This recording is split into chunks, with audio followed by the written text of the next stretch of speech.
Welcome back to Art Appreciation, everybody. So, from this point onward, we're going to shift our focus back over to the Western world, so Europe, the Americas, and everything like that.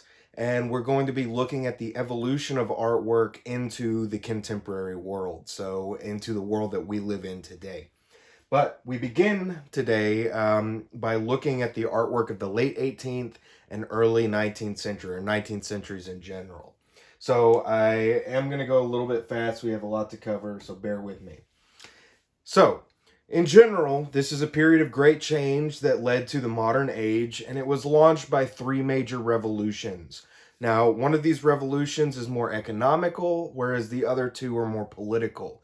And we even have a kind of esoteric revolution as well in there, in that it's more of a philosophical revolution as well. And we'll get into that here in a second. So, first major revolution that takes place is the Industrial Revolution. And this begins in Britain in the year 1760. And the Industrial Revolution is important because it really changes the major kind of economic situation within the world. So prior to this, most industry had been considered a cottage industry, or this is an industry in which we're producing goods on a very small scale, often for personal use, and we're often producing them in our own homes. So think about, someone, like a wife is weaving clothes or weaving fabric to make clothes for her children. Okay, so it's all very localized, it's very small scale. However, with the advent of the Industrial Revolution, we start to see a number of things change. So, not only can we produce more goods for cheaper, but also we can do it faster.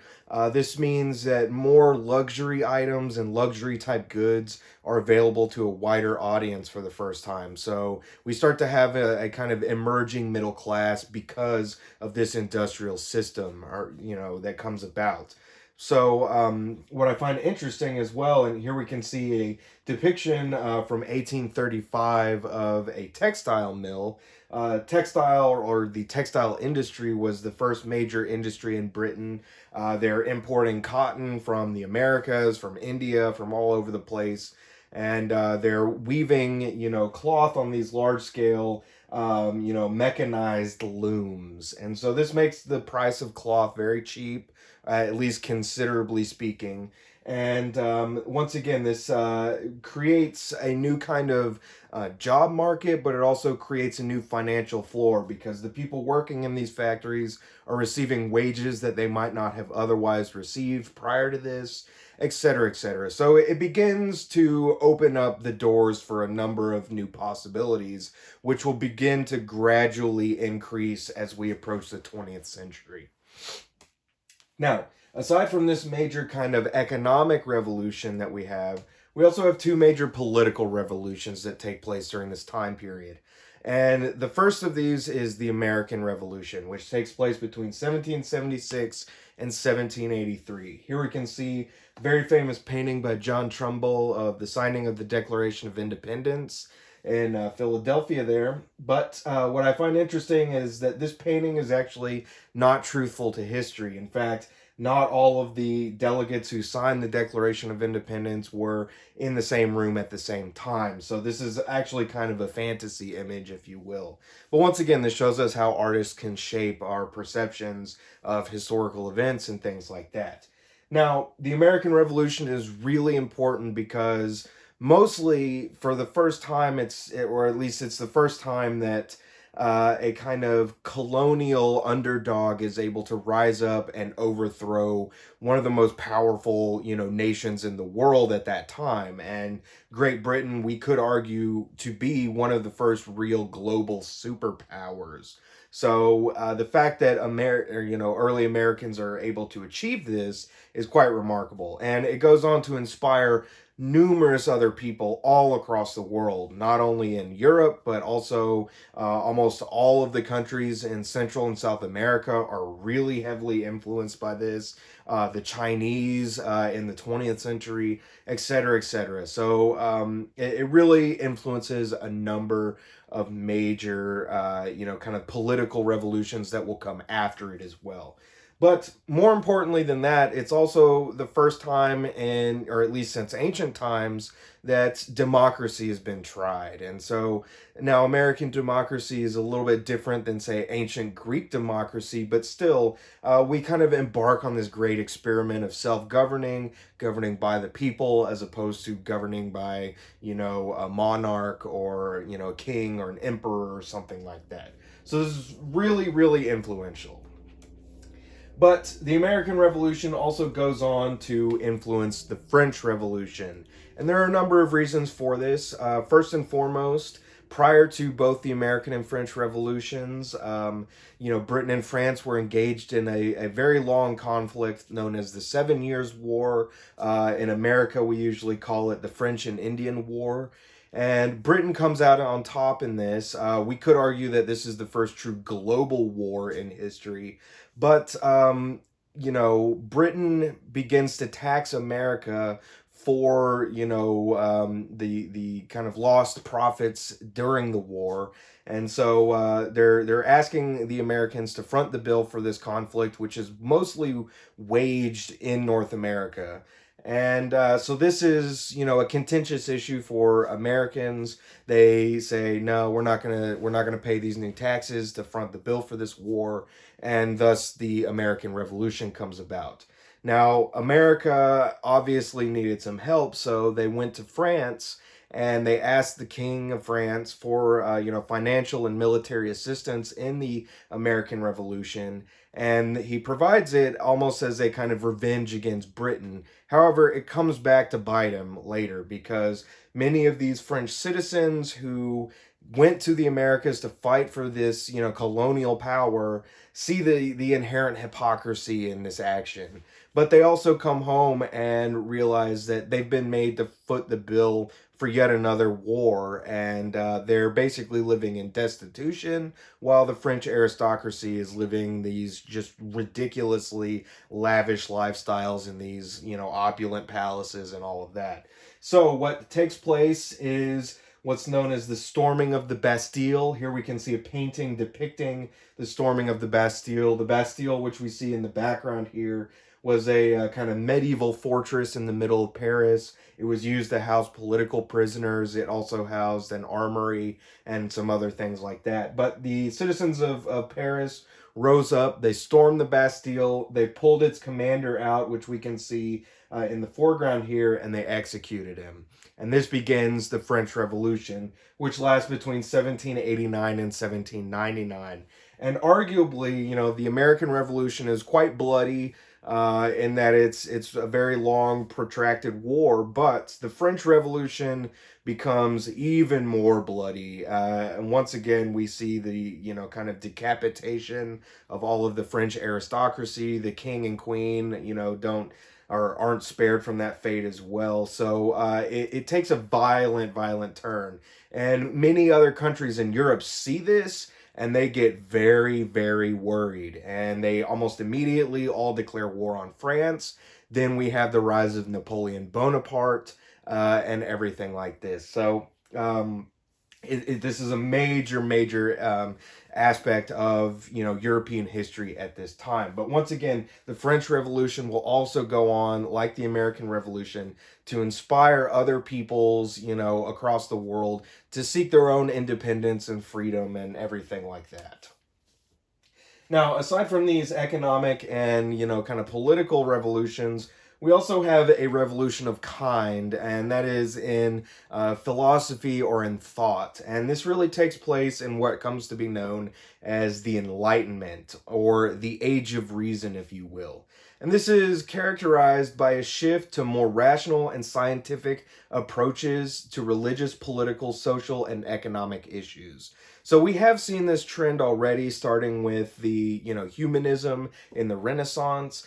However, now we're going to see that secular concerns are going to be above all else. So throughout the Renaissance, the Baroque period, and even into the Rococo period, even though we might be seeking more rational solutions for our problems, God and religion and everything like that are still very much forefront within people's minds. But starting at this point going forward, we're going to see that secularization is going to really take hold very strongly. And we're going to see people really, pursuing technical advancement, economic advancement, political advancement, all kinds of things like that. And so once again, we're really starting to dramatically move away from religious ferocity, if you will. But here we can see an interesting painting. This is one of my personal favorite artists. This is an artist from Britain known as Joseph Wright of Derby. But here we can see an experiment on a bird and an air pump. And so Joseph Wright of Derby is really well known as this kind of tenebrist artist, very much like the French artist Georges de Latour, who we saw a while back. He does a lot of these paintings with one very, singular light source. So in this case, we have like a lantern or a candle, but it creates this kind of dramatic effect within his paintings. But what we can see here is a painting that's meant to represent early scientific experimentation. So we have a kind of dove placed in this vacuum tube, and we're performing an experiment here to see what would happen to the dove in a vacuum tube. Now, obviously, this is a little brutal. I like the fact that the two little girls are kind of wincing away from it. I love the one turning her eye away and everything like that. However, once again, this is how we begin to learn about natural processes and all of these kinds of things. So once again, we see in general, many people, including artists, are going to start looking at these kinds of things even more wholeheartedly than they might have in the past. Excuse me. Now, aside from that, we also see, in general, these kind of renewed interests in democracy as well as secularization. So everyday concerns versus, say, spiritual or religious kinds of concerns. But we also see that traditional values begin to be challenged by independent investigation, technological change, and an increased contact between peoples and cultures. So it's really during the 19th century that the world really becomes a much smaller place. So we have international trade between all different continents, all of these kinds of things. But because of this, we also see that new artistic influences travel to Europe, especially the later that we get into the 19th century. We'll start to see European artists looking away from Europe for their inspiration. So they'll be looking to, the artwork of Africa and of Asia and things like that. So we start to see a lot more kind of connections being made during this time as well. Now, one of the major aspects of this period, and especially going forward, even into the modern day, is what comes to be known as stylistic pluralism.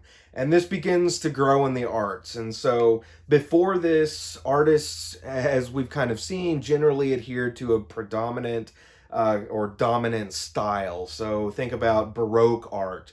So the Baroque style lasted for over a century. Depending on where we're at, it's about 100 to 150 year period where everyone is painting the exact same way. Every painting looks pretty similar, at least stylistically speaking, and all kinds of things like that. Think about the Renaissance. Once again, another 100-year period where everything looks pretty much the same. Byzantine art, we got a 500, 600-year period where the aesthetic never changes. Well, now we're going to start seeing, very rapid successions of styles. So, a style might only last for a decade or 2 decades or something like that, 10, 20 years versus, say, 150 years. And so we start to see artists are doing their own thing a lot more.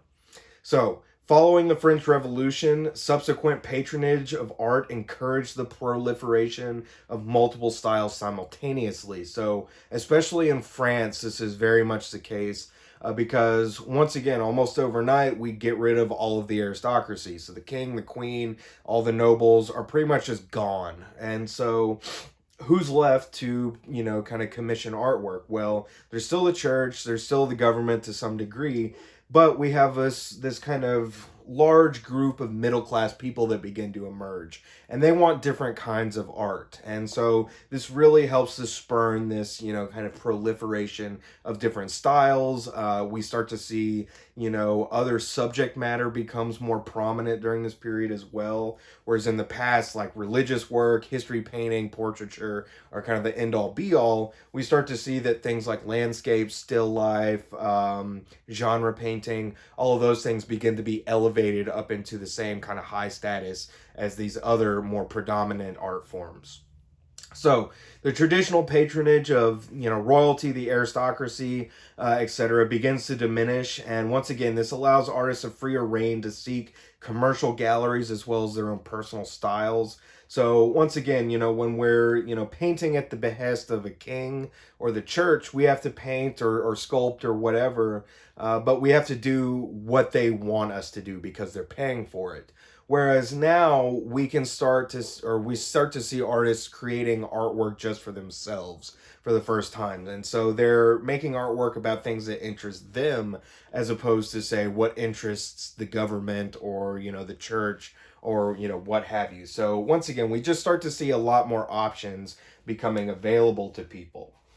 However, the first major style that really comes out of this period is what's known as neoclassical or neoclassicism. And this is a style which sought to emulate the art of classical Greece and Rome. Now, we've seen this a little bit before in that we have a lot of, Renaissance and Baroque paintings that reference classical mythology. However, they're usually not done in an aesthetic way that's referencing that. So neoclassicism really emphasizes that Greco-Roman aesthetic, especially in terms of sculptural aesthetic. So we'll see Greco-Roman like sculptural aesthetic being kind of transplanted into the realm of painting and things like that.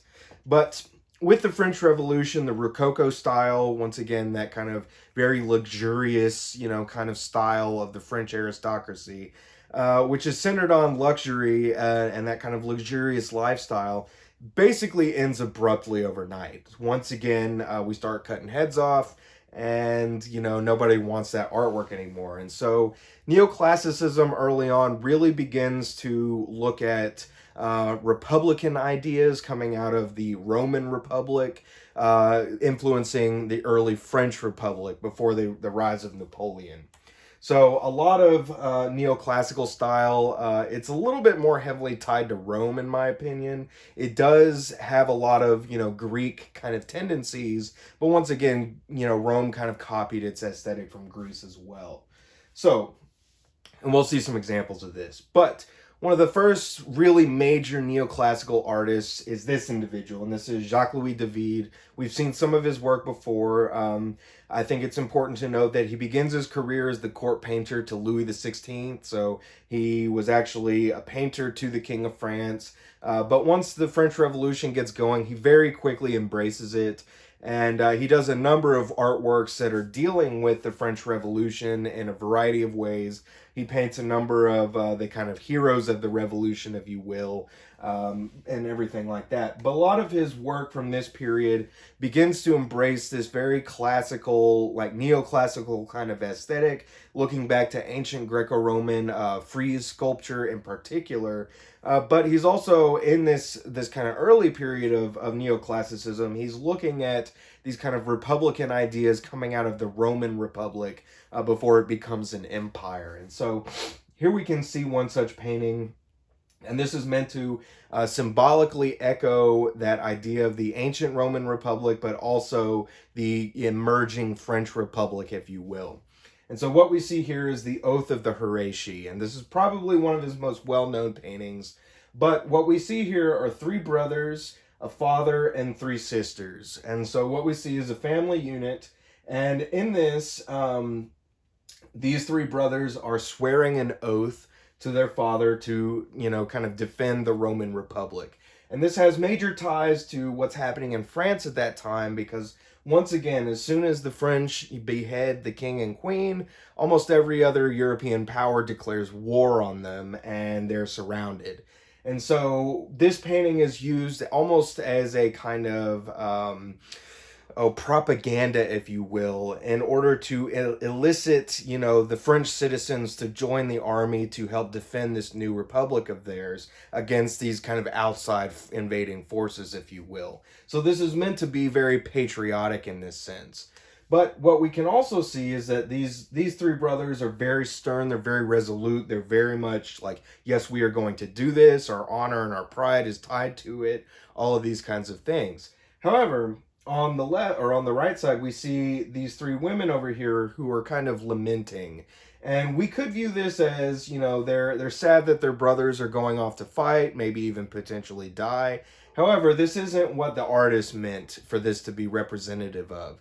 In fact, this is meant to be representative of their, kind of they wish to go and defend the republic with their brothers. However, their duty as, within the home as a woman does not allow them to. And so this is meant to be a kind of homage to the women of France at this time. And David is kind of acknowledging that, yes, these women can have the same patriotic zeal, they can have the same desires, to fight for, their freedom and for their rights and all of these kinds of things.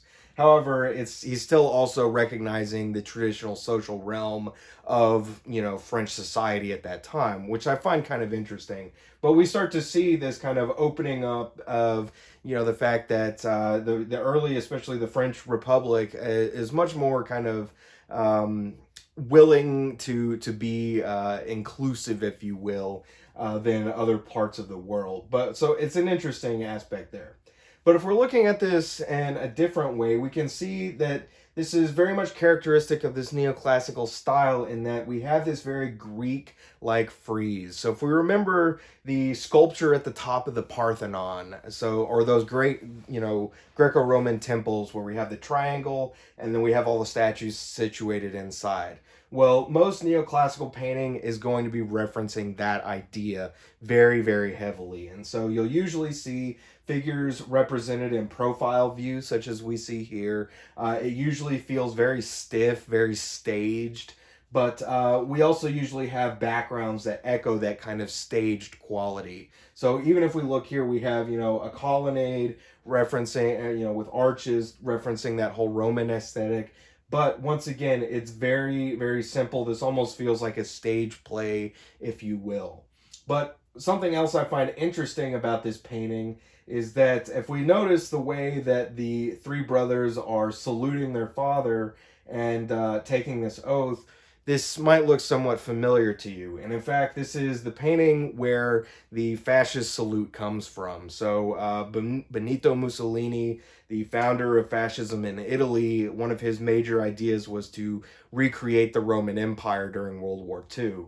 And so he looks back to ancient Rome as well. And he looks to this painting in particular and uses this as a model for what becomes the fascist salute later on. Now, this, in actual Roman history, this salute was never used. So I kind of find that a little ironic and a little funny. But once again, if you've ever wondered, that this is the image where that comes from. So it's just another interesting aspect of this painting in general. Now, David does a large number of work and dealing with actual history, such as we see here with the death of Socrates, as opposed to kind of fictionalized or allegorical history, which we see here. But he does a number of these kinds of works. He also does a lot of mythological works. But this is probably one of his other most famous paintings. But so here we can see the death of Socrates. This is also heavily fictionalized. But once again, embracing this idea of the Greek sculptural relief. So we see almost everyone is presented in profile except for Socrates himself. If we're unfamiliar, Socrates is one of the major Greek philosophers from Athens, one of the fathers of modern, European philosophical thought. However, he kind of speaks out against the government of Athens, which at this time was ruled over by Sparta following the Peloponnesian War. And he gets a lot of enemies, and they order him to be, executed for treason. But instead of being, brutally executed, he chooses to drink poison himself. And so what we see depicted here is Socrates making his kind of last philosophical point to his various students before he drinks hemlock and thus kills himself. So once again, this is much more tied to actual history versus allegorical history, but it's still heavily idealized and kind of fictionalized to some degree in that regard.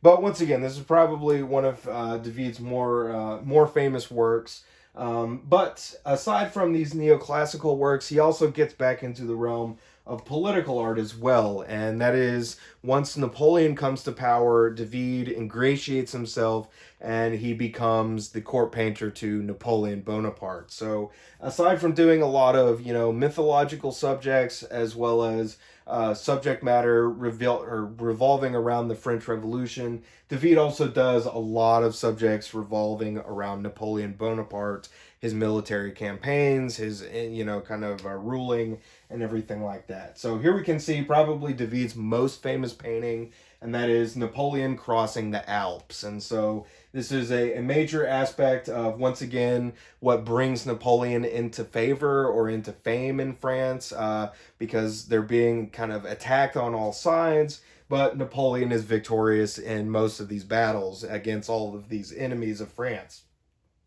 But what's interesting is that, this is a very propagandic image. This is an image that's meant to show Napoleon's grandeur, his power. We can see he's controlling this mighty steed with one hand. He's leading his troops in the background. We also have an interesting homage to neoclassicism within this. This particular style comes to be known as Empire style, but we can see this neoclassical homage down in the bottom, and that David has put carved names into the rock that is, the kind of ground here. And so if we look, we can see, the name Bonaparte for Napoleon, but just under him we can see Hannibal, the ancient Carthaginian general who invaded Rome with elephants. We can also see two other major Roman legionary armies that crossed the Alps and went into Rome as well. But once again, it's making this homage to classical antiquity while still referencing a contemporary figure and everything like that. But what I find interesting about this image is that, once again, this is a very propagandic image. In fact, this didn't actually take place like this. In reality, Napoleon crossed the Alps in the middle of a blizzard on the back of a donkey. And so here we can see the more accurate depiction by Paul Delaroche. This is a little bit later on in the 19th century than the painting by David here. However, it's a kind of interesting thing, and once again, artists can really shape how we view certain information and everything like that. So I've always found that to be interesting. I always enjoyed this painting as well. Because it shows you the kind of, fictitious versus reality of the situation. Now, one of our other more prominent, neoclassical artists is this individual. This is Jean-Auguste Dominique Ingres. We've seen some of his work before as well. Ingres was actually a very prominent student of Jacques-Louis David. David goes on to, he taught at least 100 plus artists that go on to be famous throughout the 19th century as well. Very, very prominent individual. But Ingres is probably one of his more prominent pupils. Definitely goes on to have quite a bit of fame in his own time. He's most well known for his portraiture. But so here we can see a portrait of the artist. I believe he was 18 years old when he did this. But he goes on to also do a large amount of neoclassical work as well. And in fact, here we can see one of my favorite paintings of all time, one of my favorite Ingres paintings indeed, and this is Romulus the Conqueror of Acheron. And so once again, this is harkening back to ancient Roman mythology. If we're unfamiliar, Romulus, who we see depicted here, along with his brother Remus, are the kind of mythical founders of Rome. Romulus was Rome's first king before it becomes a republic and then later an empire. But it starts off as just a small city-state, very much like ancient Greece, and they go on and begin to conquer their neighbors all around. And so we can see this very prominent, kind of scene in which the Romans go to the city of Acheron, they conquer them, they make off with all of their plunder. So we can see Romulus carrying the armor of the slain king of Acheron down here. I like, if we look over here, we can see Romulus's shield with the Nemean wolf. So this is the she wolf that's said to have suckled Romulus and Remus as infants when they were abandoned in the wild. So they're reared by wolves and all of this kind of stuff. But once again, we can see this very Greco-Roman frieze aesthetic that's very prominent. So everyone's kind of in profile view. I also think it's interesting to note that the horse that we see here is actually modeled after the sculptural relief from the Parthenon itself. So the contest between Athena and Poseidon, this horse actually comes from that sculptural frieze. And so we see these artists are looking at these ideas, and they're kind of copying that aesthetic pretty wholeheartedly. But it's not just actual or kind of semi-mythical history that's being done in this. A lot of neoclassical works deals very heavily with mythology. So here we can see another Ingres painting. This is Oedipus and the Sphinx. If we're unfamiliar, Oedipus was a kind of prince of the city of Thebes. He is cast out by his stepfather, and he as an infant, and he kind of becomes this mythical hero, but he goes back to Thebes to kind of reclaim his birthright, if you will. But before entering the city of Thebes, you have to cross the path of the Sphinx, and the Sphinx would ask you a riddle, and if you did not answer the riddle successfully, you would not be allowed to pass. The Sphinx would devour you, and it was this kind of kind of mythical beast, if you will. Not the Sphinx in Greek mythology is very very much different than Egyptian mythology. So we can see the Sphinx here in the background. In this case, it's a kind of half lion, half woman, half griffin kind of creature. But we can also see the kind of bones and like a foot down here of people who have not passed the riddle or successfully. But here we can see Oedipus here in the middle, and he's answering the riddle successfully. And the riddle that the Sphinx asks of Oedipus is, what creature is at once four-legged, two-legged, and then three-legged? And the answer, of course, is man, and that's in infancy we crawl on all fours, as adults we walk on 2 feet, and in old age we use a cane. So in the story, Oedipus passes the riddle, he goes on to Thebes, he slays his father and ends up marrying his mother. So that's where the whole Oedipus complex idea comes from. But once again, we can see this very prominent kind of profile view owing itself to that Greco-Roman sculptural frieze. I also think this painting is interesting in that this is a student painting done by Ingres while he was, training under David. So this would have been a figure study. So if we remember from the beginning of the semester, that painting of the studio of Jacques-Louis David, where everyone was drawing from the nude figure, this would be the same kind of thing. However, we're kind of making it a more interesting composition by adding the aspect of the kind of Oedipus story to what would otherwise be a very straightforward nude human depiction. So once again, we can have kind of simple things that take on more symbolic or kind of allegorical meanings as well. So I think that's kind of interesting.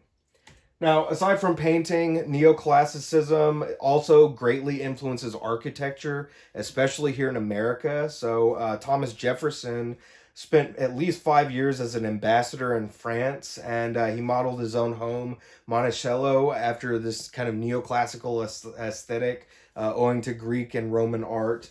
But this is something that's not only, evident within this house that we see here, Monticello, so we can see that pediment form with the colonnade and all of that, but it also goes on to be echoed in, a lot of architecture, not only in America, but in Europe, etc. But here we can see the United States Supreme Court, sometimes referred to as the Temple of Justice, if you will. But we can see, once again, very, very heavily modeled after Roman pagan temples, if you will. So if we're looking, we can see that extreme use of symmetry. We can see our Corinthian capital heads up there. We can also see our pediment with our sculptural frieze. So once again, all of those neoclassical paintings that we just saw are referencing this kind of sculptural frieze aesthetic coming out of Greco-Roman temples and everything like that. So once again, this is an aesthetic that's very, very overarching during this time period. So it influences a lot. Now, aside from neoclassicism, our next major style is what's known as romanticism. And so this is a style that took place roughly between 1820 and 1850, but it's an emotional reaction to the Enlightenment. So in the Enlightenment, we're looking at things in a very, very rational kind of way. And so we're kind of losing that kind of spiritual or emotional quality to some degree. And so that's what Romanticism seeks to bring back. And it's not just in art, it's also in literature and poetry and, all kinds of stuff like that. Music, if you're unfamiliar, Beethoven is technically a romantic, composer and things like that. So, like neoclassicism, Romanticism agreed on the importance of individual liberties. However, artists, writers, and musicians believed that imagination and emotion were more valuable than reason, as nature was less corrupt than civilization and favored the idea that humans are essentially good. So, when we're looking at, like, from the Enlightenment standpoint, we're looking at things very rational in this kind of cold, calculating way.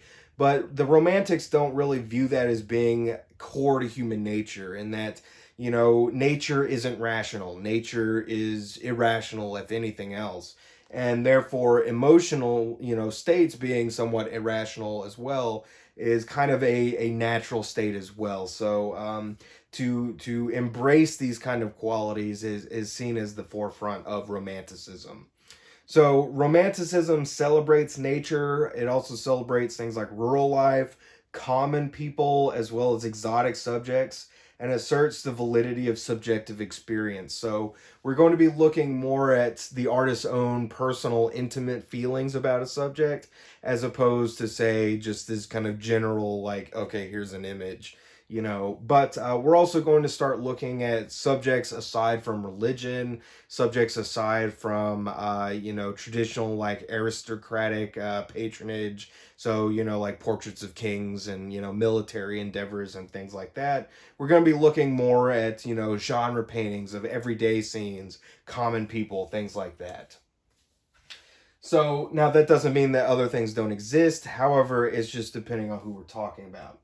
So one of the first major romantic painters is this individual. This is a portrait of Francisco Goya by Vicente Lopez Portana. So Goya, very influential. We've seen some of his work before. He is really most well known for a lot of his darker imagery. He begins his career as the court painter of, I believe, Charles the Fourth of Spain. Anyway, but so he's a court painter in Spain, and then Napoleon invades Spain and ousts the Bourbon kings of Spain. Napoleon installs his brother Joseph on the throne, and then a lot of very tumultuous things happen in Spain. And so Goya is really central to this kind of, at least what we know of it. So he's witness to many of these scenes, these kind of atrocities committed by Napoleon's armies. Here we can see the 2nd of May, 1808, in which the people of Madrid rose up against Napoleon's army, and he sends in his Mameluke cavalry, which were kind of recruited during his Egyptian campaign, and they very ruthlessly put down this rebellion against him. And that leads us to a painting that we've seen before by Goya, the 3rd of May, 1808, in which the next day, all of these people who are arrested during this demonstration that takes place on the 2nd of May are then taken out of town and executed. So he's once again looking at these kinds of these scenes. However, what makes Goya fall into the realm of romanticism is that he's really embracing the emotional quality of the scene, not only in what's happening. I mean, we have this figure who's very emotional in that moment, but he's also embracing it in his actual painting style. So if we compared it to, say, like, the neoclassical work that we saw just a few minutes ago, we can see it has this really kind of loose quality, a painterly quality to it, if you will. So it's more sketchy. It's not as refined. It has a more quick, kind of emotional kind of quality to it than the really staunch, rigid kind of depictions in neoclassicism. And so once again, we can see that it's not very accurate. Goya was actually really well known for not flattering his subject matter, so he would paint you with all of your flaws and everything like that. So kind of interesting there. But once again, not all artists in this romantic movement are dealing with more kind of tumultuous political, activities or things like that. Some of them are embracing other aspects as well. So one of the other more prominent romantic painters is this individual, Joseph Mallord William Turner, and I'll just be referring to him as William Turner from now on. But here we can see a portrait of the artist as a young man. But William Turner is really interesting in that he really begins to embrace landscape and he begins to bring landscape into a more prominent role.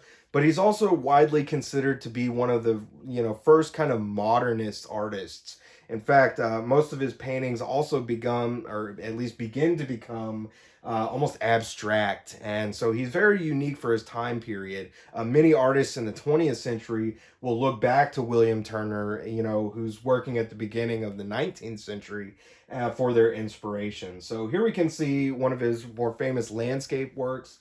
And this is the burning of the House of Lords and Commons. And so this is an actual event that took place in 1834. If we're unfamiliar, the House of Lords and Commons is where the British Parliament meets.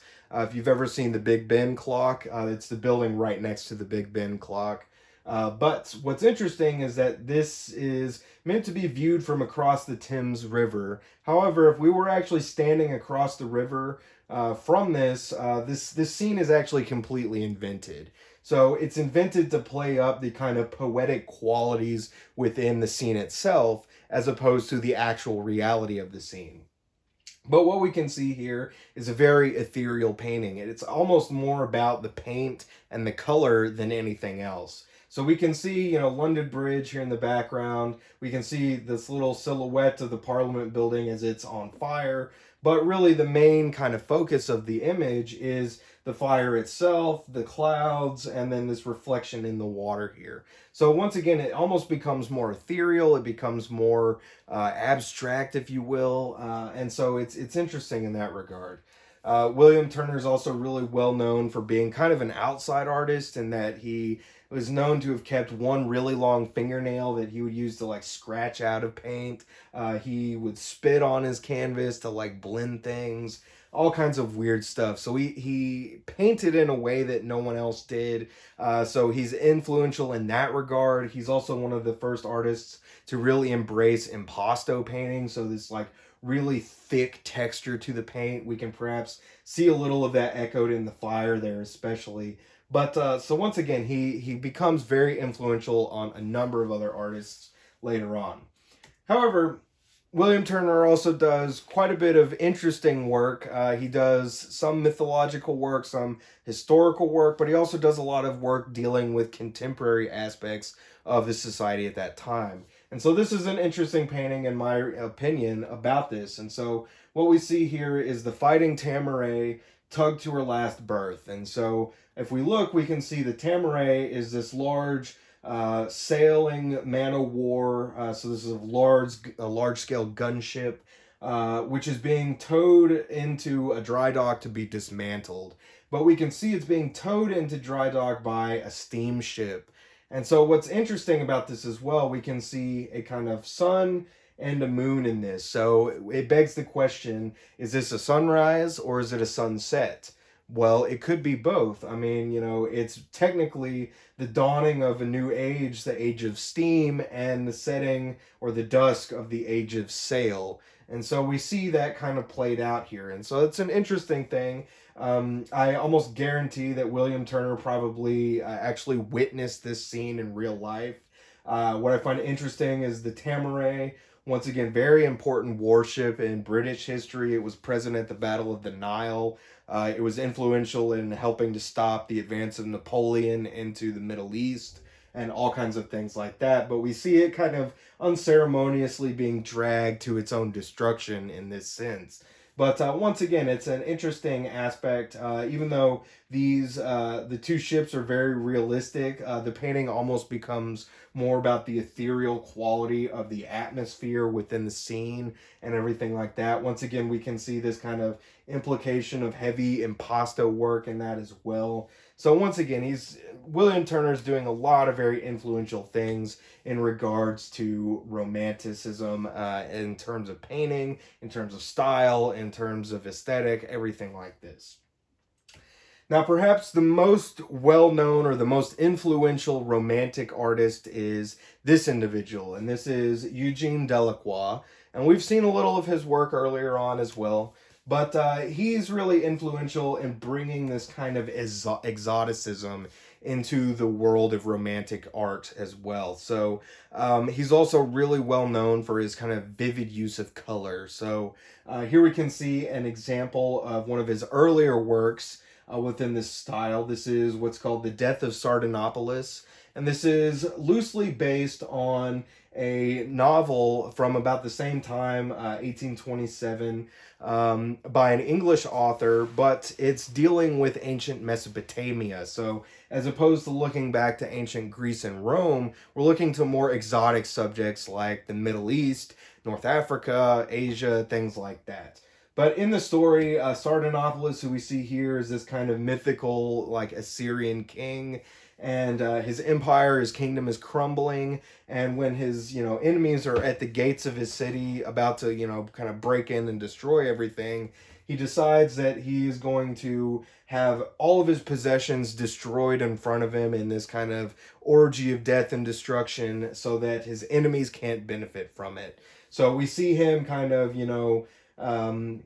very, very much in this kind of not caring attitude, this, antipathy, as he looks on as his favorite horse is killed, his harem is killed, all of his possessions are destroyed, and everything like that. But this is meant to be a kind of moral treatise on greed and things along those lines. So as to say, well, you shouldn't be too greedy. I mean, look at this guy. I mean, he's gonna like have all these people like killed and sacrificed for his own, kind of benefit and everything like that. But once again, it also starts to show another quality of romantic art, in painting especially, this very emotional kind of quality. And so once again, we've seen that coming out of Baroque art, but the Romantics also played up quite a bit as well. So, we can see this really nice use of chiaroscuro, but we can also see these very emotional kind of moments. So, the kind of harem girl here has this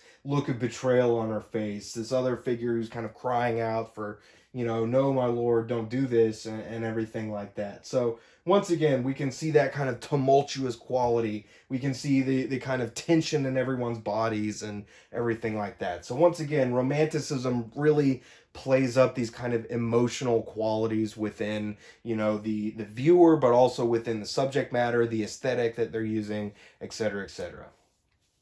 But Delacroix is also really well known for doing all kinds of different work as well, from the mundane to exotic to political work. Here we can see one of his most famous paintings, Liberty Leading the People, and this is done in 1830 for the Second French Revolution. So after the fall of Napoleon, there's a brief restoration of the French monarchy, and the French people are really not happy about that, and they rise up and issue another revolution. And so here we can see once again it's an emotional kind of allegorical scene in which the allegorical figure of liberty is kind of rallying the French people behind her, and kind of leading them to victory again, if you will. I also think this is interesting if you've ever read the book or seen the movies based on Les Miserables. Les Miserables is largely set during this time period as well. So once again, a lot of those kinds of same aspects.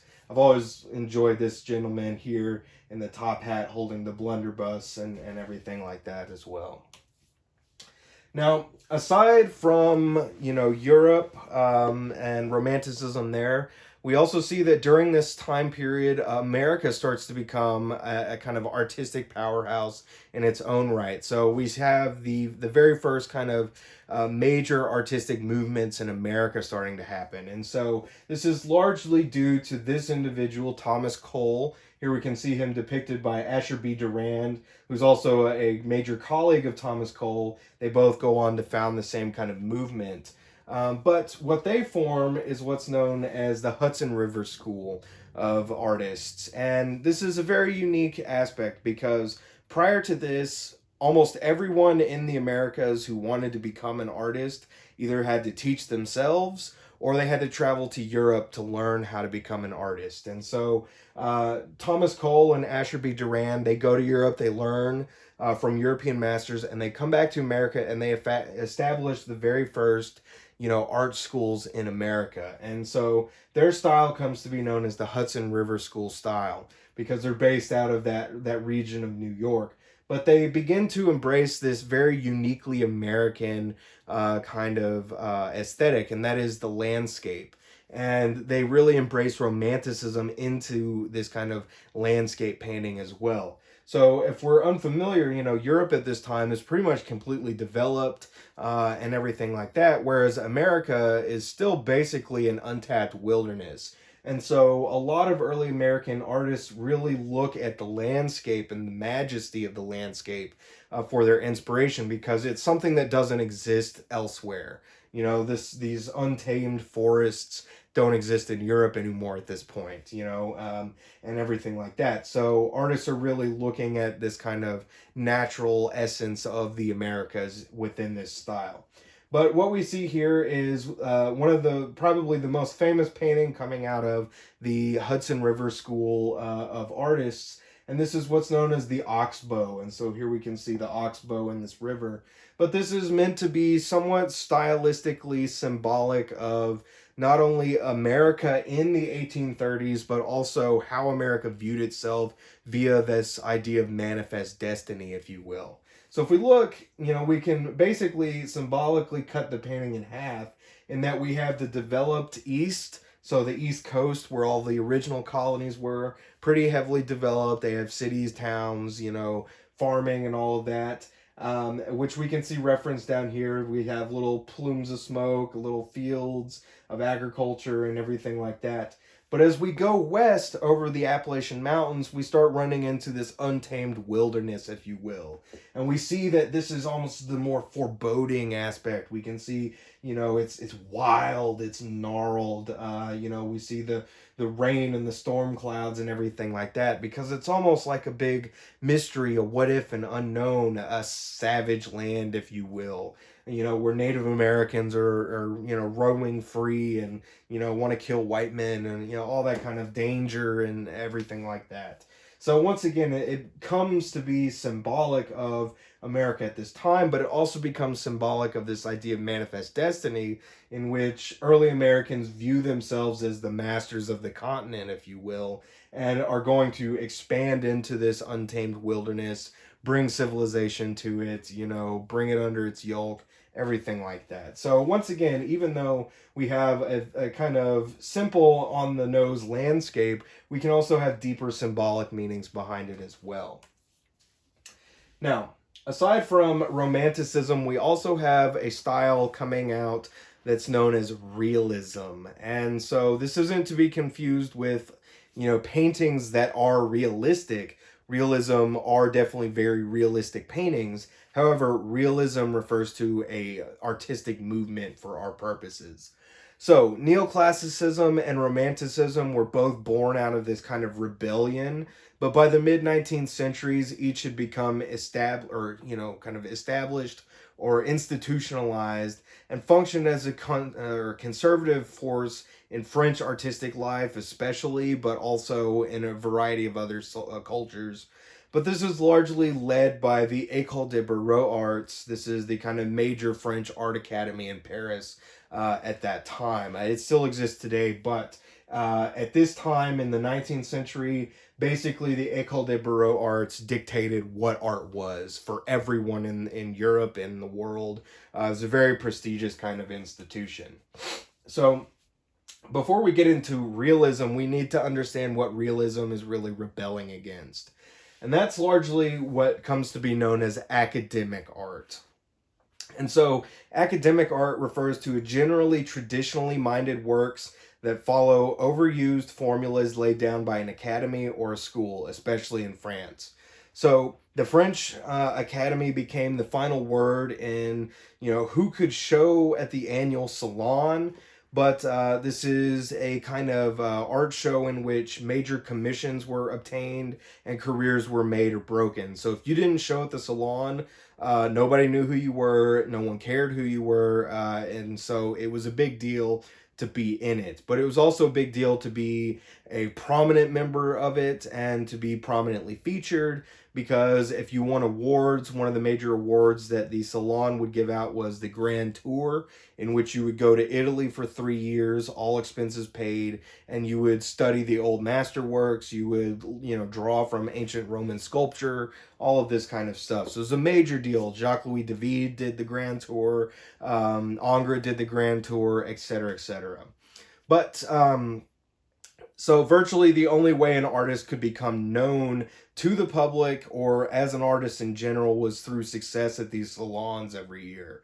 And so it's a major, major thing. So much of the second half of the 19th century becomes a rebellion against this academic model. So people who are rejected from the salon for various reasons, or just don't really fit into that aesthetic, will begin to go and do their own things, and this leads to what becomes the modern art world that we know of today. But here we can see a painting which depicts how the salons would have looked. This took place in the Louvre Palace, and they would hang every surface from floor to ceiling, and just ridiculous. But the more prominently featured your art was, the kind of better it was. So everyone would vie for these, big kind of open spaces in the middle where everyone could see your work. But what I find interesting about this particular painting, here we can see this is Francois Joseph Haïms, Charles X distributing awards at the Salon of 1824. So we have Charles X, this kind of brief, king, restored king of France there. But if we look just to the left here, we can actually see our friend Ingres right here, and we can actually see two of Ingres' paintings on the back wall back here. And so once again, this is something that would have taken place on a yearly basis. This is where awards and commissions would be won, all of this kind of stuff. But it was very important to be within this model. Now, another aspect of academic art, or the academic system, is a system that they touted that's referred to as the hierarchy of genre. And this is a hierarchy which ranked subject matter by importance. So historically speaking, history painting was the end-all be-all. This also includes religious painting. So almost anybody wants to be a history painter. And once again, history painters were more prominently featured in these salons. So here we can see a history painting, there. Once again, Ingres creating a history, religious allegory there. So aside from that, then we would have portraiture, then genre painting, or paintings of everyday life.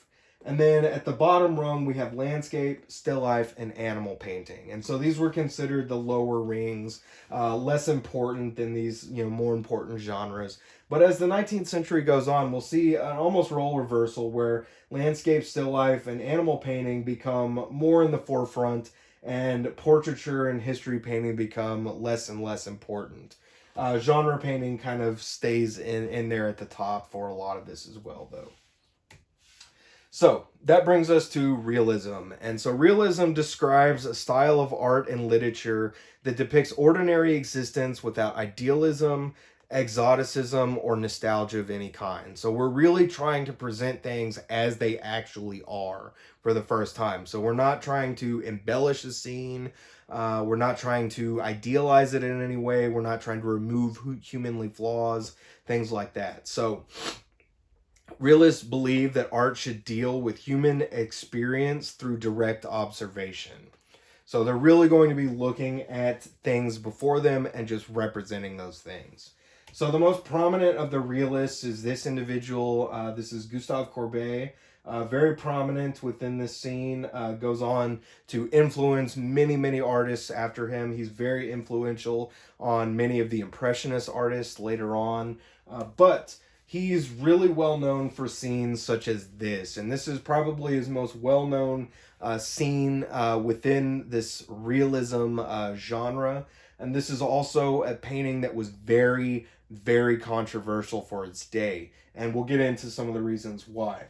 But what we see here is the Stonebreakers. And so what we see is a very, unglorious depiction of average, everyday people going about their average, everyday lives. And so here we see two individuals, a kind of adolescent youth and a grown man, and they're literally breaking stones to make gravel for the roads. And so we can see that these two individuals are poor. We can see that their clothing is tattered, has been fixed and mended. They're definitely not kings and queens, gods or goddesses or anything like that. However, we can also see that these two individuals are anonymous to us. So they could almost be anybody. Excuse me. So we don't see their faces at all. So in that sense, they could be, literally anybody that we could imagine. So this creates a kind of commonality within them, with us as the viewer, in that we're not meant to know specific individuals from this or anything like that. However, what makes this controversial is that it was exhibited at the Salon in 1850, and it was hated. People absolutely hated this. Now we have to understand that the majority of the people at the Salon were still higher class individuals. These are people who did not really want to be looking at a painting of peasants, if you will, breaking up stones. But more importantly, and this is the reason why it's actually controversial, is that Gustave Courbet depicted these two individuals in heroic scale. And so each of these individuals is larger than life size. I think the child is, something in the realm of 6 to 8 feet tall. And if the grown man stood up, he'd be even taller. But this is a scale, this heroic scale is traditionally reserved for gods, deities, mythical heroes, history paintings, and things like that. But he's presenting us a genre scene, or a scene of everyday common people within this realm that's traditionally reserved for more prominent or important individuals. And so once again, people hated this painting because of that. But it's glorifying common people for the first time. It's looking at their plight, and it's saying, look, you people are blind to the average existence of most people in the world because you're, living this kind of exorbitant lifestyle and everything like that.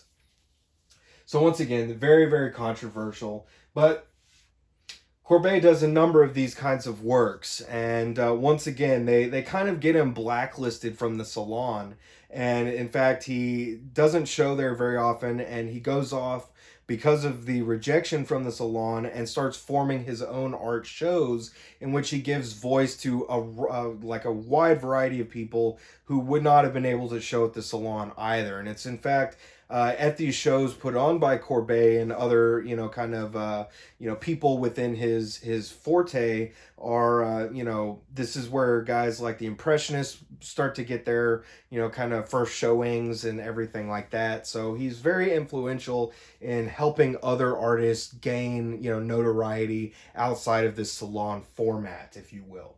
But here we can see one of his other more, grandiose paintings. This is the Burial at Ornans. This is also larger than life size. Every single one of these individuals is at least 6 feet tall.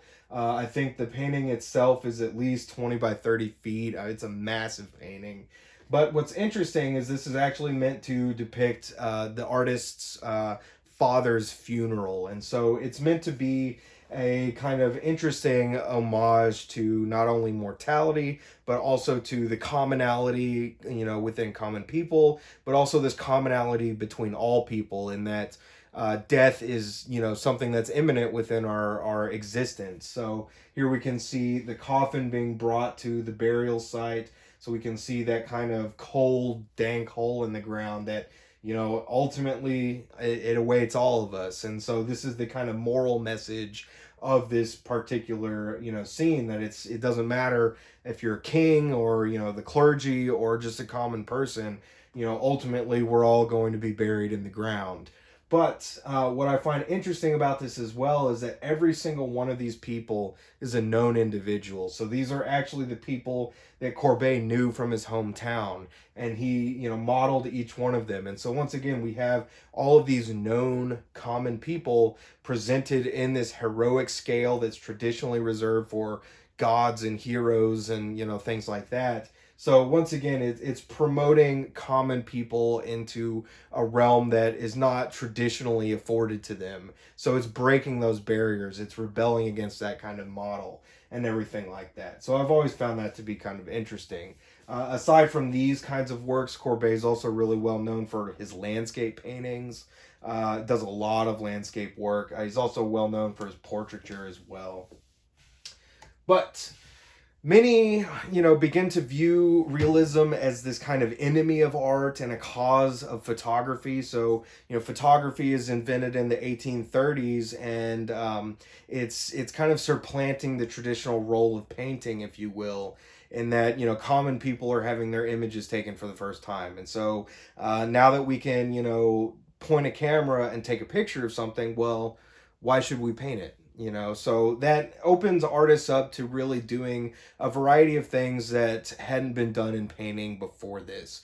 And so we really start to see from this point on this really dramatic kind of shift away from, traditional realism within painting and things like that. So Courbet himself, I'm sorry, realist painters were seen as this kind of inartistic, crude, or socialist, and that once again they're looking at common people and they're not looking at aristocratic lifestyles and all of that kind of stuff. So Courbet himself was very much a socialist in his political views, as well as his kind of philosophies. He espoused anarchism a lot. And everything like that. But once again, he's living within this, tumultuous political time period in France, in which, well, we have a republic, and then an emperor, and then a king, and now a republic, and then a king again, and it's just all kinds of chaos. So he's really much more for the average common people and everything like that. So he viewed most governments as oppressive servants of the wealthy, and that people could better themselves, or better serve themselves in voluntary associations. So beginning in 1855, he begins putting on his own exhibitions, not only for his own work, but also for artists, outside of that salon system. Once again, many of the, early Impressionists get their start in some of these exhibitions put on by Courbet. And so very, very influential in that regard. So one such artist who comes to prominence in this, but is also another major realist artist, is this woman. This is Rosa Bonheur, and very influential. She also begins to break away from tradition, and that she's really well known for animal painting. This is something that is really reserved for women at this time a lot more, because it's still considered inappropriate for women to learn how to draw from the nude human form. But she begins to break the barriers and brings, animal painting into that realm of like history painting, and that she's presenting it at the heroic scale, and, breaking all of the traditional rules with it and everything like that. But here we can see probably her most well-known painting. This is the Horse Market, or the Horse Fair. And so this is something that would have taken place on a weekly basis in Paris. So it's like a horse auction, if you will. But she's really presenting the kind of majestic quality of these creatures, So we have that kind of swirling, undulating form that goes throughout, and everything like that. But really, it's meant to echo that kind of majestic beauty of nature. We could also think of this as a kind of landscape-esque painting. But really, it's more about the horses themselves. I mean, the human presence, although it's there, is somewhat minimal comparatively speaking. I do like that this figure in the background here is actually meant to be a self-portrait of Rosa Bonheur, you know, as she's kind of witnessing this fair. But once again, she's presenting this in heroic scale. Each of these horses is larger than life size. This painting is, you know, like 30 by 50 feet. I mean, it's a massive painting. But once again, it's showing us a kind of non-traditional view of everyday subjects, and really promoting them with a kind of grandeur, if you will. Now, aside from Rosa Bonheur, we come to a very interesting artist, and this is Edward Manet, not to be confused with Monet. But Edward Manet doesn't really fit into any genre or style, you know, wholeheartedly. Technically, he's a realist, but he kind of bridges the gap between realism and what will become Impressionism. And so he is an interesting artist. He also begins to challenge many of our social concepts about genre painting, as well as the what we would consider to be acceptable subject matter, if you will. So here we can see probably his most well-known painting, one of his most famous paintings, and this is Luncheon on the Grass. And I will start by saying that when this was originally exhibited at the Salon of 1863, it was hated. I mean, he was almost, you know, chased out of town for putting this painting up. People hated the Stonebreakers. People loathed this. I mean, I'm surprised he wasn't lynched for this. But what's interesting is that, once again, he's challenging our notions about what is acceptable subject matter. And I say that because this painting was considered extremely controversial, despite the fact that it's very heavily modeled after this painting by Titian from 300 years prior. And this painting was considered a classic, and, you know, no one would ever contest this work. However, what we see here, this is Titian's Pastoral Concert. And so pastoral refers to a scene that's kind of a mythical time outside of time. Or this kind of, you know, archaic period in which, you know, people live in harmony with nature before civilization comes and corrupts everything, and everything like that. So in this sense, these two nude female figures are meant to allegorically represent pagan deities. So it's seen to not be inappropriate in that we have, you know, these two nude female figures, but they're presented to us in a somewhat modest way, in that they're not really overtly sexual in that regard. They're kind of, you know, turned away from us, or at least somewhat hiding themselves. But they're also allegorical figures that aren't meant to represent anyone specific.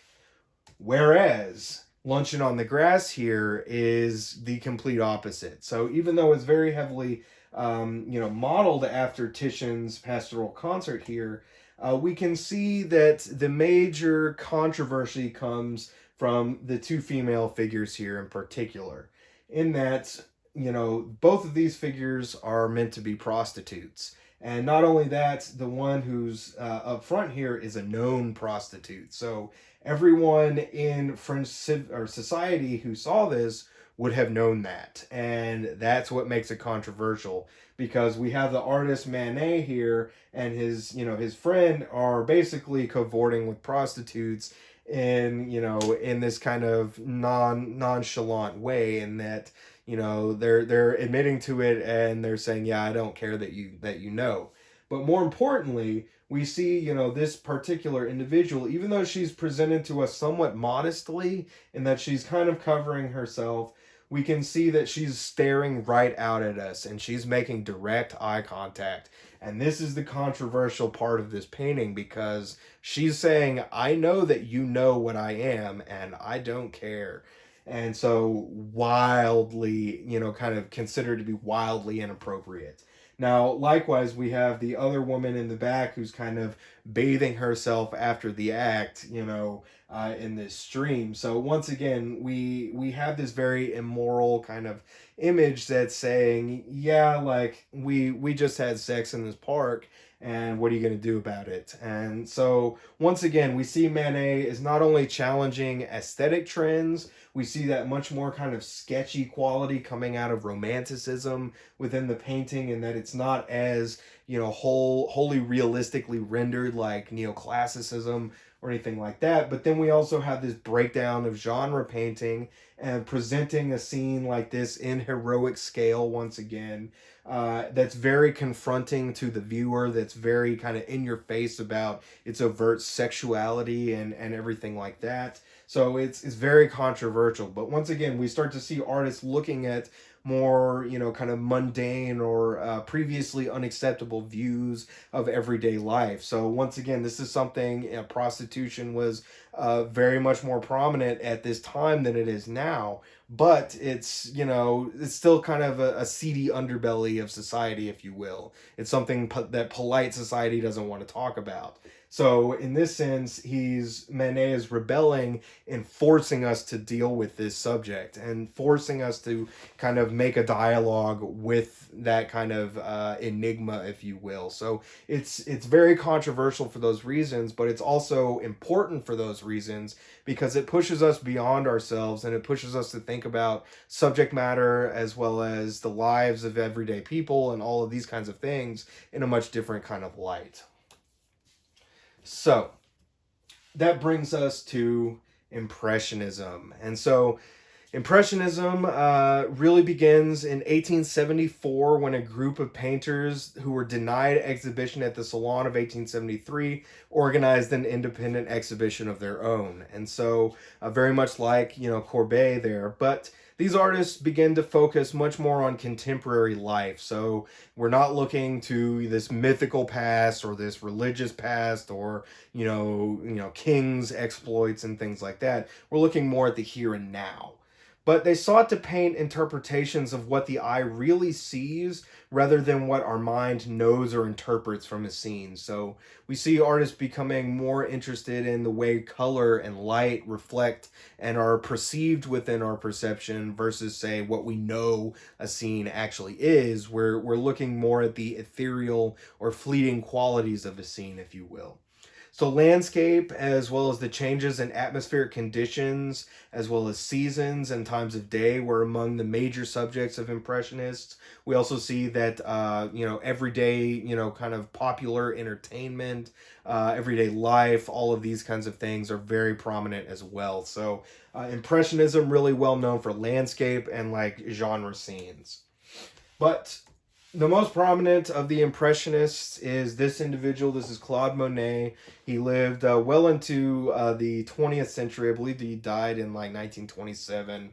But he is the individual who brings the name Impressionism to the movement. And so it was actually done through this painting. And this is one of the early works, kind of exhibited at the first Impressionist show in 1874. But this is Impression Sunrise. And so what we see is the kind of vague hint of a sunrise over the mist of a harbor. So we get that kind of misty quality, that kind of mist coming off the water. We see a few little, fishermen and rowboats. We can see the kind of tall masts in the background. But once again, it becomes more about the, kind of fleeting interpretation of the scene versus, say, the actual scene itself. And so we have an impression of the scene, if you will. But what I find interesting is that this is the work that gives Impressionism its name. And in fact, it does so in a more derisive kind of way, in that the original name was more of a criticism of Impressionism. And so, art critics went to the show, they see this, they kind of scoff and make jokes about this Impression Sunrise. And the artists actually like it, and they just run with it and start calling themselves the Impressionists. So it's kind of like taking a criticism that's meant to be negative and flipping it, on the person and just really embracing it wholeheartedly. But this is a kind of early example of Monet's work with Impressionism. He's actually has his beginnings as a realist artist.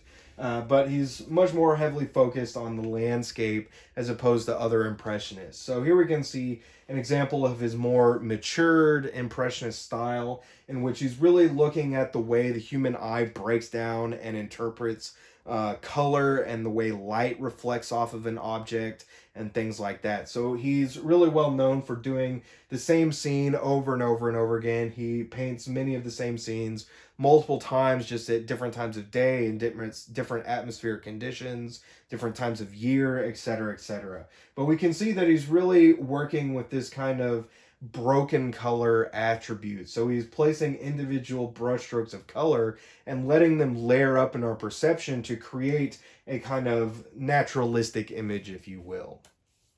But some artists will take this to an even more logical extreme, whereas, most of Monet's work remains fairly recognizable or representational. Some artists will take it even further than that to be a little bit more abstract in some ways. But one of our other major Impressionist artists is this individual, Pierre-Auguste Renoir. I'm sorry. But Renoir is much more well known for his genre scenes, and so he's really well known for scenes like this.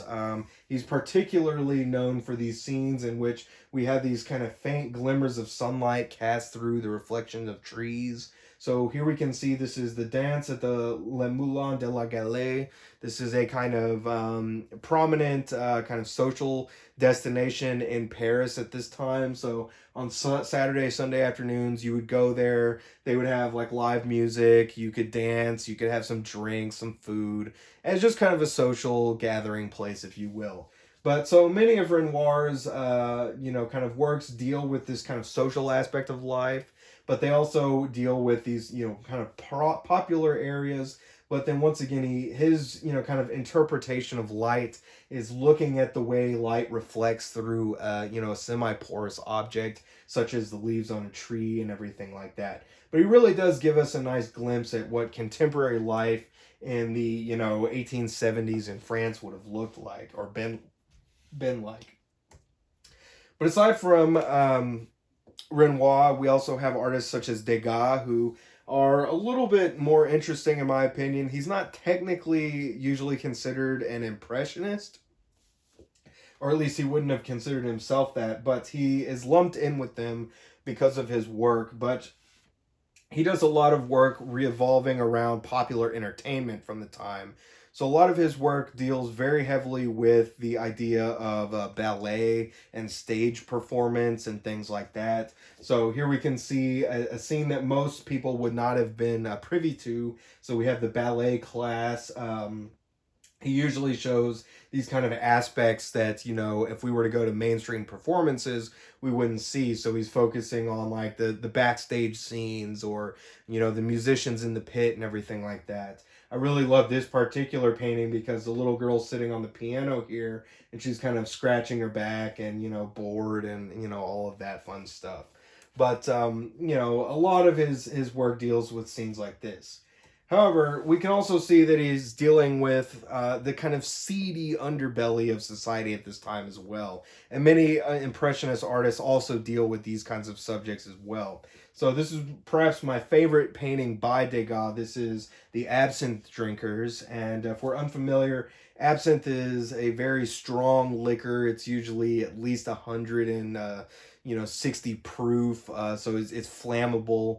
But it's very popular in France at this time, and there's a lot of rumors that it makes you hallucinate and all this kind of stuff. That's not true, but at this time it was so popular that a lot of people were making bootleg absinthe out of kerosene and turpentine and things like that, which will make you hallucinate if you drink them, so I wouldn't do that.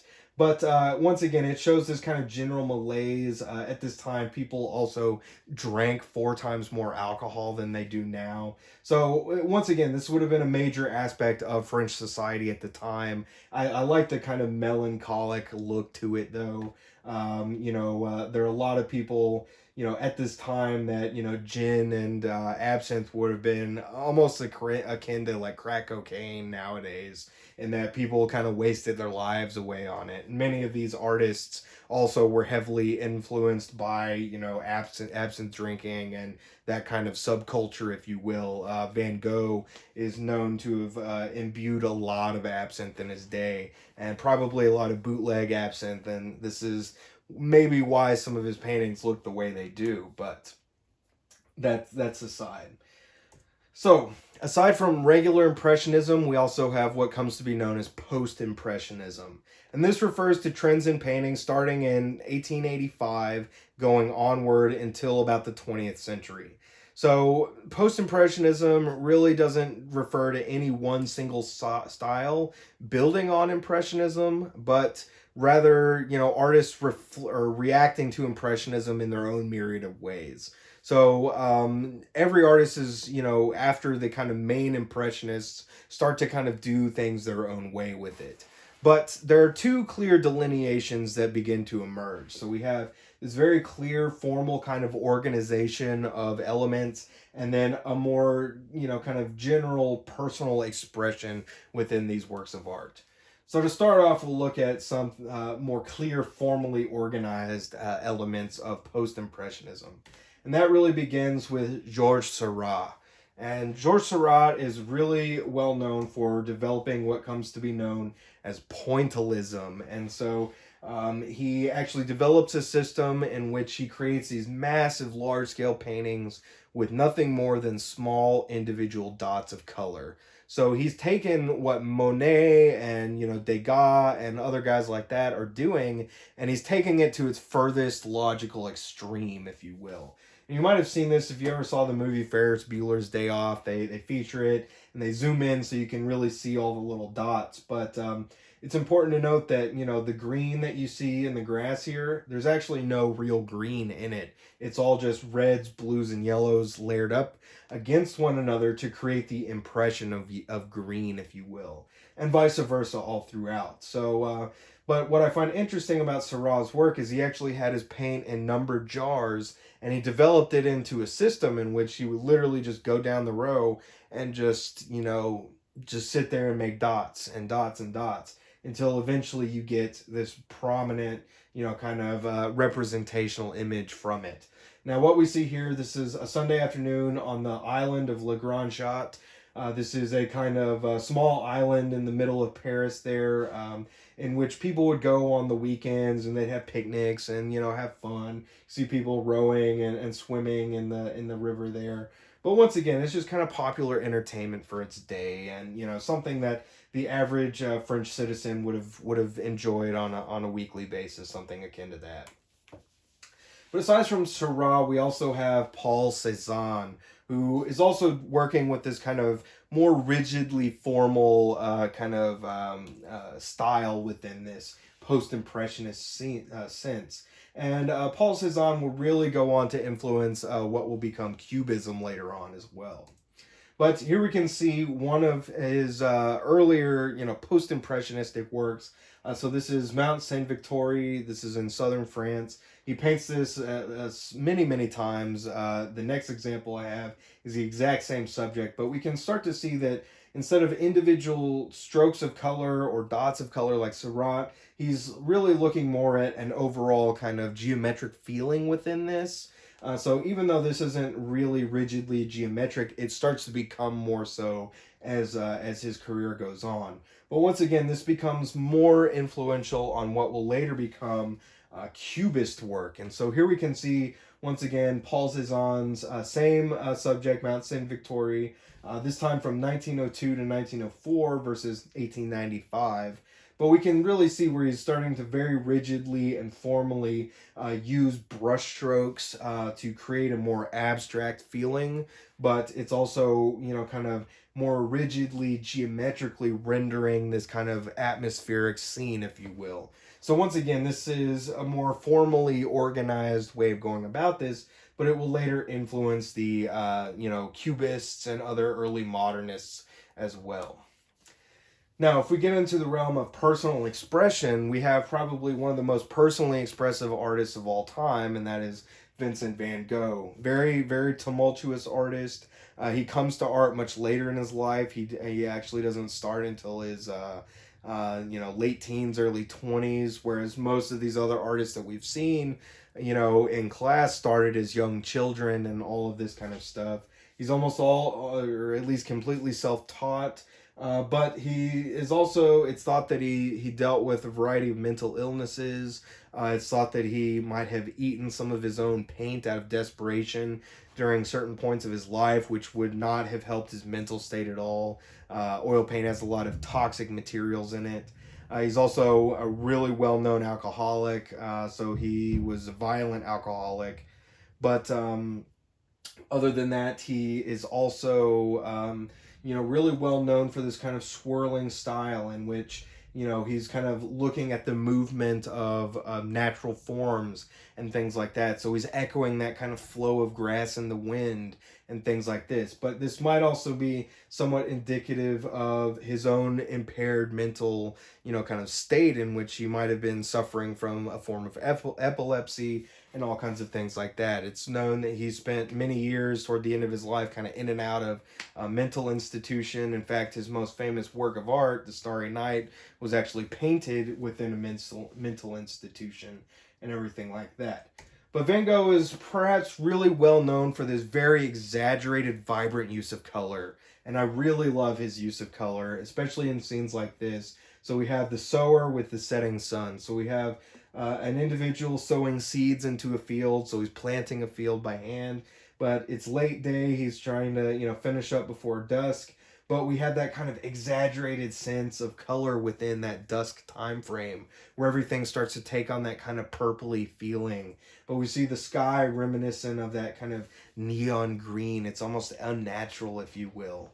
So once again, he's showing common people engaged in common activity. He's showing us scenes of landscapes that are otherwise, not necessarily represented in other landscape paintings or more prominent landscape paintings. But he's also exaggerating color. This will be a major influence on artists like the Fauves at the beginning of the 20th century, etc. But he is also doing a wide amount of work that's dealing with his own inner turmoil. So once again, this is Starry Night, probably his most famous work of art. And this is actually done out of the window of his room at the mental institution that he stayed at the very end of his life. In fact, I believe he shot himself only 6 months or maybe a year after he painted this. Or not too long after he painted this. But what's interesting is that even though we have a landscape here, we also have some symbolic elements to it as well. So we have this nice tranquil little village down here that's kind of illuminated by starlight. We have this kind of very swirling feature that comes through here, and it's not really known what it's meant to represent. Is this meant to be wind? Is it meant to be clouds? Who can really say? But it adds this kind of swirling, tumultuous quality to this otherwise tranquil, kind of setting. So in that sense is kind of echoing his inner kind of tumultuousness within his mental state, if you will. But likewise, we also have a cypress here. And the cypress tree is actually a symbol for immortality because these are a kind of evergreen tree that are very hard to eradicate. They can live for centuries and everything like that. So it's almost as if he's contemplating his own mortality, his own tumultuousness within the tranquility of this otherwise, kind of lovely little scene here and everything like that. I also really like, this is probably a painting that really echoes that kind of undulation quality within his brushstroke a lot, at least a lot more wholeheartedly than, say, other examples such as this one. But, we really get that sense of movement from his brushstroke. We get the sense of that, radiating starlight coming off of, the stars and the moon and everything, that kind of twinkling light, if you will. So it's an interesting aspect there. Now, aside from, Van Gogh, we also have artists such as Paul Gauguin, who's very interesting. Paul Gauguin and Van Gogh actually lived together for a while in southern France. They kind of painted together and everything like that. But Paul Gauguin is also an interesting artist in that he actually doesn't start painting until he was in his 40s. and he actually abandoned his family to take up painting. But he does a number of kind of, subjects very much akin to Van Gogh, still lifes, landscapes, things like that. But he's really well known for his Tahitian paintings. So in the 1890s, when he abandons his family, he gets fed up with dealing with Van Gogh's nonsense, and he basically just up and leaves and moves to Tahiti in the South Pacific. And he starts doing all of these very exotic kinds of subjects about life in Tahiti and things like that. So here we can see this is the day of the god. So we have this kind of idol like figure in the background, which is actually taken from a book about Vietnamese art, to be honest. Which is kind of an interesting homage, but we can see that he's looking at the kind of bright colors and kind of exotic landscape of the South Pacific. He's very kind of focused on like the women there and everything like that. All of that kind of fun stuff. But once again, he starts to embrace this really exaggerated use of unnatural color, which also becomes influential on later, abstract artists in the 20th century, etc. Now, just to end us off today, really quickly, we also have another interesting figure in this post-impressionistic kind of mentality, and that is Henri de Toulouse-Lautrec. And he's an interesting figure in that he was born into aristocracy. However, because his parents were, first cousins, he had a major birth defect in that he had the head and torso of a normal person, except that he had very, very short legs. So he had a kind of rare form of dwarfism, if you will. But as such, he was never accepted within the kind of French aristocratic high society of his day or that his parents belonged to. So he's kind of ostracized from that. And he really embraces this kind of low culture, if you will. And he coverts with prostitutes and, drinks absinthe a lot, gets engaged with all of these other impressionist and post-impressionist artists. But he's really well known for his scenes of nightlife. So most of Toulouse-Lautrec's artwork really heavily deals with the Moulin Rouge, which is the kind of major, French nightclub in Paris at that time. And so here we can see one such scene. This is Self-Portrait at the Moulin Rouge. We can see him here. We can also see this other major figure here. This is a prominent kind of dancer at the Moulin Rouge. He actually depicts her quite a bit. A lot of his work depicts her in various ways. He also does a lot of large-scale lithographic posters for her performances and things like that. But once again, he kind of embraces this like low quality, this entertainment lifestyle, and everything like that, a kind of debauchery or debauched lifestyle, if you will. But he also embraces that kind of unnatural like stage lighting and everything like that within his work as well. So here we can see just another example of Marcel Linder. So this is Marcel Linder here as well. So she was a famous, kind of dancer at the time. So here we can see her in one of those performances. But once again, most of Lautrec's work really deals with that kind of aspect of nightlife and of, kind of popular entertainment and things like that. So that ends us off for, the 19th century. Next time we'll look at the beginnings of abstract art in the 20th century. So until next time, we'll see you later.